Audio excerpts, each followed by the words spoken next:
Hello and welcome to one more episode of Ideas to the World. Enjoy your trip and use your imagination like Einstein. But today is merely a more technical video. I will ask this question that was sent to me, and you can make yours in the comments, about how I know I've chosen a good psychologist. I have a bachelor's degree in psychology and I am continuing my studies to become a psychologist. So I'm doing my master's degree basically. So how to know how I've chosen a good psychologist? Well, to know if you've chosen a good psychologist, you will feel or at least see this in clinical setting. Unconditional acceptance of who you are, so no matter what, you should feel accepted on that environment, and no judgment. Unconditional support on what you want to do with your life, excluding the extraordinary limits, and that I think I don't need to say, like doing harm to others, etc. You should feel unconditional support to your personal projects, in what you want to do with your life, if those things are healthy for you and for society. Okay? And in general, they are, right? Because you are there to improve yourself and make what you want, even if that's an entrepreneurship project, a YouTube channel, make your own business, etc. Those normal things, you should be unconditional supported. Not talking about those bizarre things like killing people, etc. No, normal, socially acceptable things. And you should also be able to share narratives of your stories that you feel that social, they will not be very acceptable and respected. And when I say accepted it is that maybe you are punished by being who you are or who you wanted to be on your environment. So you have to adapt so people don't punish you socially. So here it should be a place where you can share your story, who you are, and feel warmth and feel respected and feel that the other person is sensible. After all, you are engaging in the deepest sense with who you truly are, and you are looking the depths of your emotions and essence to communicate really your story, really what's the problem, so you both can solve it. So no judgment, unconditional support, acceptance, and even though it is hard to go to therapy, meaning you are going to process some traumatic experiences, you are going to share things that are very uncomfortable, you'll probably cry, you are going to be exposed to things that are hard, but you should be comfortable going there, feeling and knowing that the other person is there to help you going through that. They will make sure that you know that in a more direct or indirect way, and you should feel that they are always with you. You can also communicate with a psychologist saying if you are not comfortable with something, so you can be assertive with psychologist. It's not like he defines everything inside the session. No. Actually, you can talk and should tell a psychologist if you don't feel very comfortable with something or some things. So you can also adjust his behavior to whatever you like the most. Okay? And if he is not comfortable for any reason, or if he doesn't have the competence, which is always the case, the competence, he can also redirect you to other person. That it is normal. The person cannot have the competence, emotional competence sometimes, to lead with your case. Okay? Some people, they cannot, because they don't have the competence, to work with people that murdered others, because it impacts them a lot. Okay? So the other psychologist cannot have full competence to work with your case, and also can redirect to another person, and it is okay. It is normal, that can happen. It just means that he wasn't competent enough for you. You need a more competent psychologist for your case. To end this video, I want to share with you a personal story of mine of the different psychologists that I visited in my journey also to become a psychologist. I went to a psychologist that I said I wanted to develop my masculinity. Fruit of reading the book No More Mr. Nice Guy from Robert Glover, a licensed therapist from United States of America. And I love the book. Really great and awesome.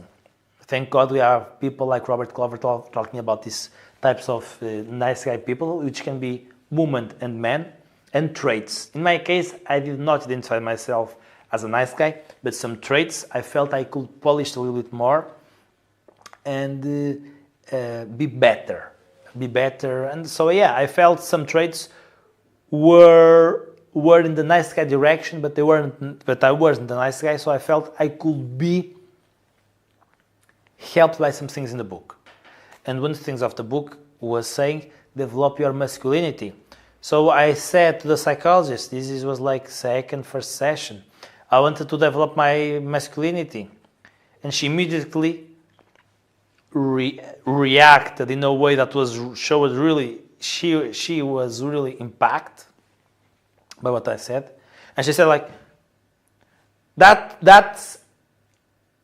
it wasn't misogynist that she said, that it is, in Portuguese it is machismo. So it's something like misogyny, but it's not sexism, but towards the man, but towards the woman. That's sexism. We have a different word in Portuguese, but sexism is for both sexes, right? It can be to women and men. So she said that to men, like that's toxic masculinity, that's misogyny. It was something on those lines, or sexism, but towards women. It's like that it is not good for you if you develop your masculinity. That it is not good. That it is segregating women. That it is not good for society. Overreacted, like really, like no, changes this entirely body state. Overreacted completely, taking into consideration the rest of our conversation. So yeah, she said, oh no, that's sexism, whatever that word means in English. And yeah, so she immediately neglected what I wanted to meant, because she don't even know what I mean by masculinity.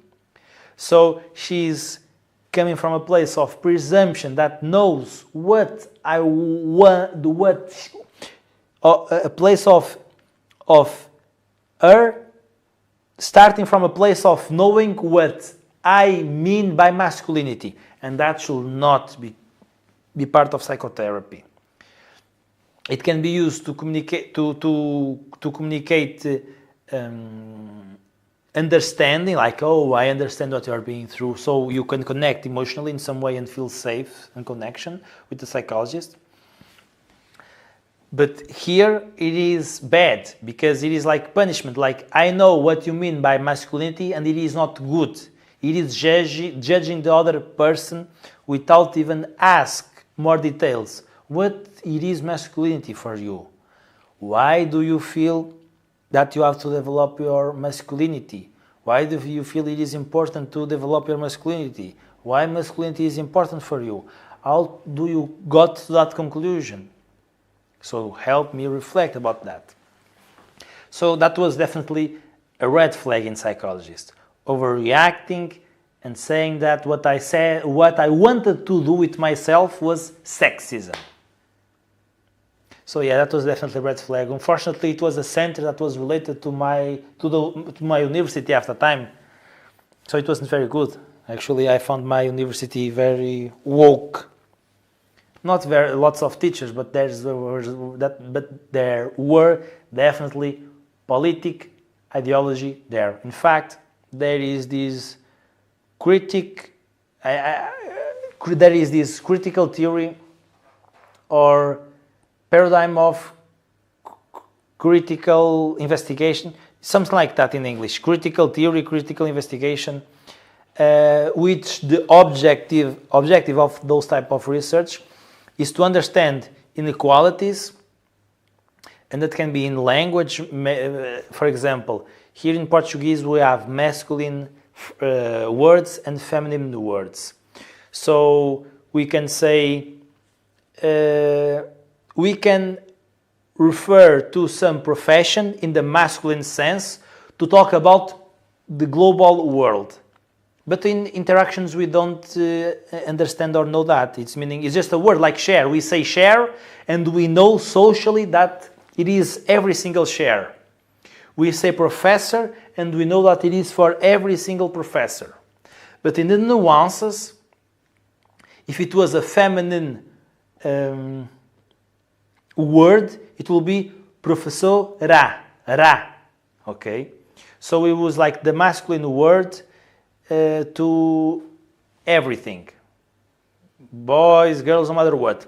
So there is these nuances that for us are normal and people understand, that they want to engage and become equal for everybody, everything equal. So it's like Marxism. Actually, this paradigm research, that I will put the exact name in English in the description or the first comment below. The thinkers of this type of thought that has this type of objective in investigation are influenced by Karl Marx. So they want to horizontalize or to be everything horizontal, because they start from the presumption that every single relationship that exists, it is of power, from boss to employee. So like, I have a girlfriend. No, you don't have a girlfriend, because you don't possess any girlfriend. You are experiencing a relationship, to give an example.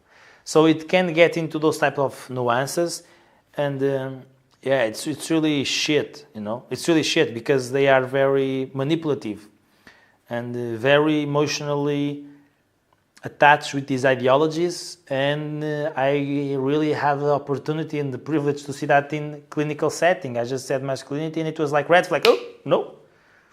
That's sexism. You are, John, you are, no. You want to do bad things to the world. No, no, no. So yeah, but that is in universities too, you know. So I saw that in my university it is really bad. But it is what it is. I hope you now know. That's why Jordan Peterson says it is starting to become impossible to be a psychologist. Like, that's an exaggeration. That's maybe an exaggeration in some sense, but the way he pronounces it is useful to bring attention to this type of problem that it repercutes and that I experienced it in a clinical setting as a client. You know, I'm sharing something that the psychologist is saying imminently that it is wrong without knowing what the hell I mean with that. So yeah, I hope you liked the video. Please tell me in the comments if you liked. If you want to support this content, you can do it on Patreon to help maintaining the content production and elevate the intellectual quality of this video. I'm a Swerker student and I have this project which I hope and want to become my main source of income, so I just can dedicate my entire time to intellectual endeavors. And I've written a book already. So please help me to engage this 100% so I can become better, dedicating 100% of my time to this. And also contracting my friend Joel, which is the person behind the camera and the owner of this material, to help me with this project, which he is also studying on university, so we can grow together and help the world, hopefully, and help society to become more conscious of the invisible forces that shape the human behavior. Thank you so much. As always, good luck.